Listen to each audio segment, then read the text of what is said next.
नमस्कार दोस्तों, मैं हूं पूजा कुमारी। तो चलिए जानते हैं राजस्थान की 50 फटाफट खबरों को 10 मिनट में। उससे पहले आप इस वीडियो को कहां से देख रहे हैं कमेंट में जरूर बताएं।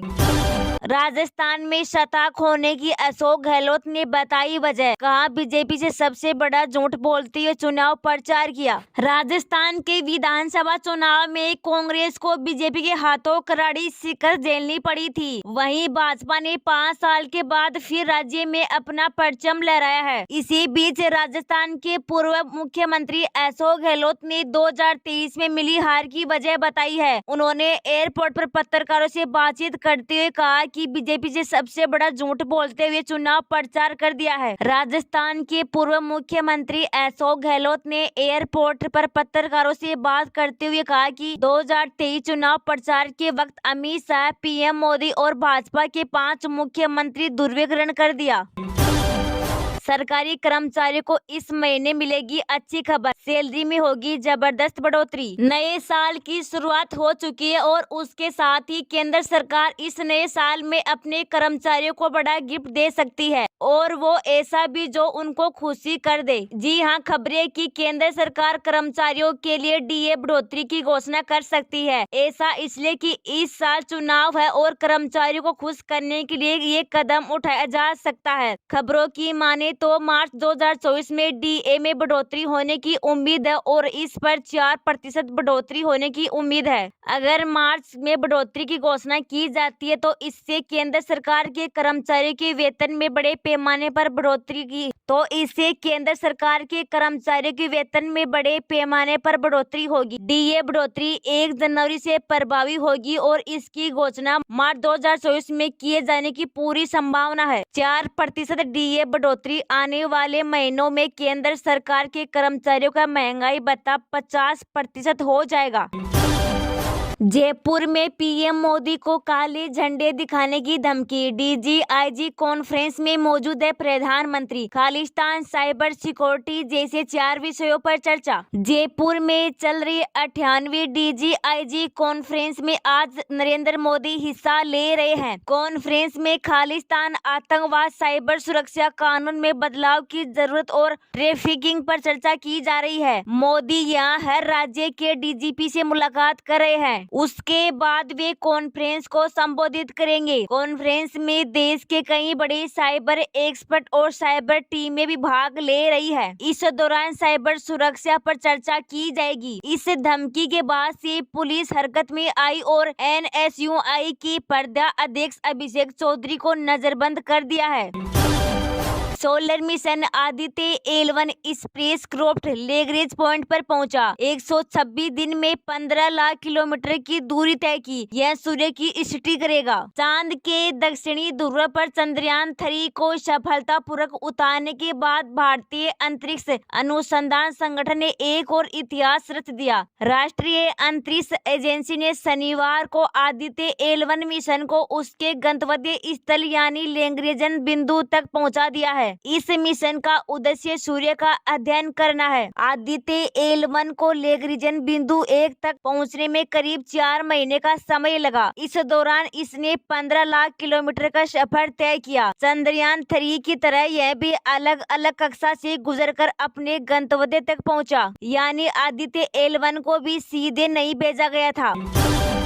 राजस्थान में देर रात हुआ बड़ा प्रशासनिक फेरबदल। 72 IAS और 121 RAS अधिकारियों का हुआ तबादला। राजस्थान में भाजपा सरकार बनते ही बड़ा फैसला लिया गया है। मुख्यमंत्री भजनलाल शर्मा ने बड़ा फेरबदल करते हुए लगभग 72 IAS और 121 RAS अधिकारियों का तबादला कर दिया है। देर रात तक जारी की गई IAS अफसरों के तबादले की लिस्ट में करीब 32 जिलों के कलेक्टर बदल दिए गए हैं। कार्मिक विभाग द्वारा आदेश जारी किया गया है। इस लिस्ट के मुताबिक कई SDM और ADM को भी बदला गया है। वहीं CM के संयुक्त सचिव अब IAS सिद्धार्थ सिहाग होंगे। कार्मिक विभाग की ओर से जारी आदेश के अनुसार विश्व मोहन शर्मा को अब आयुक्त मिड डे मील की जिम्मेदारी सौंपी गई है।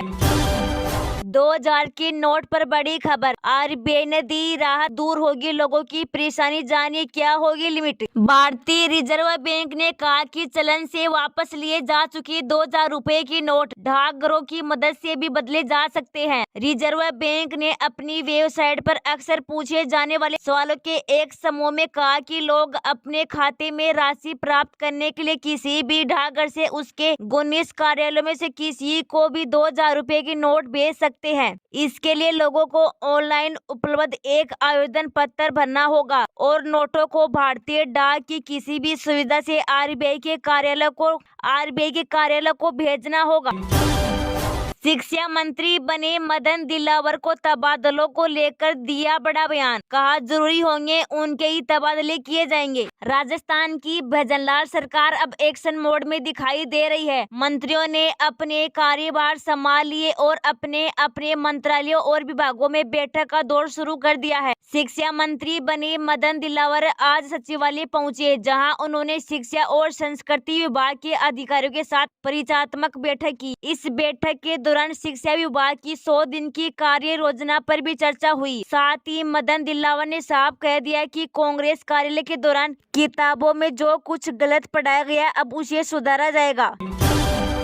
राजस्थान में बारिश के साथ होगी ओलावृष्टि, मौसम विभाग ने जारी किया अलर्ट, हाड़ कांपने वाली कड़ाके की ठंड। राजस्थान में हाड़ कांपने वाली कड़ाके की ठंड का सितम आगामी 72 घंटे में जोर ज्यादा हावी रहेगा। नए पश्चिमी विक्षोभ सक्रिय होने से कुछ जिलों में बारिश के साथ साथ ओलावृष्टि के लिए मौसम विभाग ने अलर्ट जारी किया है। इस बीच तापमान में गिरावट के साथ ही शीतलहर चलने से जाड़े से आगमन की दिनचर्या प्रभावित होगी। इधर जयपुर समेत पूरे प्रदेश में 5वें दिन भी शुक्रवार को उत्तर भारत से आ रही सर्द हवाओं से गलन भरी सर्दी से लोग परेशान रहे। 20 से अधिक जिले घने कोहरे की आगोश में है। सबसे कम तापमान माउंट आबू में जमाम बिंदु के नीचे -1 डिग्री सेल्सियस दर्ज किया गया। कोहरा छाने से दृश्यता कम नजर आ रही है। इस बीच सर्दी से बचने के लिए लोग गर्म कपड़े के साथ ही अलाव जलाकर सर्दी से बचने की जुगाड़ लगाते हैं। कोहरे ने वाहनों की रफ्तार भी धीमी कर दी है, उसके कारण सड़कें भी गीली नजर आई। जयपुर का पारा 7.4 डिग्री सेल्सियस दर्ज किया गया है। बीते 24 घंटों में 1 डिग्री से अधिक जयपुर के पारे में बढ़ोतरी दर्ज की गई। मल्लिकार्जुन खड़गे बोले, मोदी भगवान के जैसे दर्शन देते हैं, राम मंदिर और बीच पर जाकर फोटो सेशन कराते, लेकिन मणिपुर नहीं आते। कांग्रेस अध्यक्ष मल्लिकार्जुन खड़गे ने भारत जोड़ो न्याय यात्रा का लोगों को टैगलाइन न्याय का हक मिलने तक लॉन्च किया। इस मौके पर खड़गे ने पीएम मोदी के द्वीप लक्ष्य दौरे पर साधा निशाना। उन्होंने कहा कि मणिपुर में दुर्भाग्यपूर्ण घटना हुई, लेकिन पीएम मोदी वहां नहीं गए। वे राम मंदिर साइड पर जाते हैं या बीच पर जाते हैं और फोटो सेशन कराते हैं। वे मुंबई या केरल जाते हैं, हर जगह जाते हैं। आप उनकी फोटो हर जगह देख सकते हैं। वे इस तरह फोटो खिंचवाती है जैसे भगवान दर्शन दे रहे हो, लेकिन ये महापुरुष मणिपुर क्यों नहीं जाते? केंद्र की मोदी सरकार इस दिन जारी कर सकती है 16वीं किस्त, लेकिन इन किसानों के खातों में नहीं आएंगे पैसे। देश में करोड़ों किसान भारत सरकार की महत्वाकांक्षी स्कीम प्रधानमंत्री किसान सम्मान निधि योजना का लाभ उठा रहे हैं। भारत सरकार इस महत्वाकांक्षी स्कीम के अंतर्गत हर साल देश के आर्थिक रूप से कमजोर किसानों को 6000 रुपए की आर्थिक सहायता प्रदान कर रही है। 6000 रुपए की इस आर्थिक सहायता को हर साल 3 किस्तों के रूप में जारी किया जाता है। हर किस्त के अंतर्गत 2000 रुपए की आर्थिक सहायता किसानों के खाते में 4 महीने के अंतराल पर भेजी जाती है। अब तक सरकार इस योजना की कुल 15 किस्तों को जारी कर चुकी है। 15वीं किस्त को जारी हुए अब तक 1 महीने से भी ज्यादा का वक्त बीत चुका है। ऐसे में देश भर के करोड़ों किसानों को 15वीं किस्त से बेसब्री से इंतजार है। इसी कड़ी में आइए जानते हैं सरकार कब तक किसानों के खाते में 16वीं किस्त को भेज सकती है। मीडिया रिपोर्ट्स की माने तो भारत सरकार प्रधानमंत्री किसान सम्मान निधि योजना की 16वीं किस्त फरवरी या मार्च महीने में जारी कर सकती है।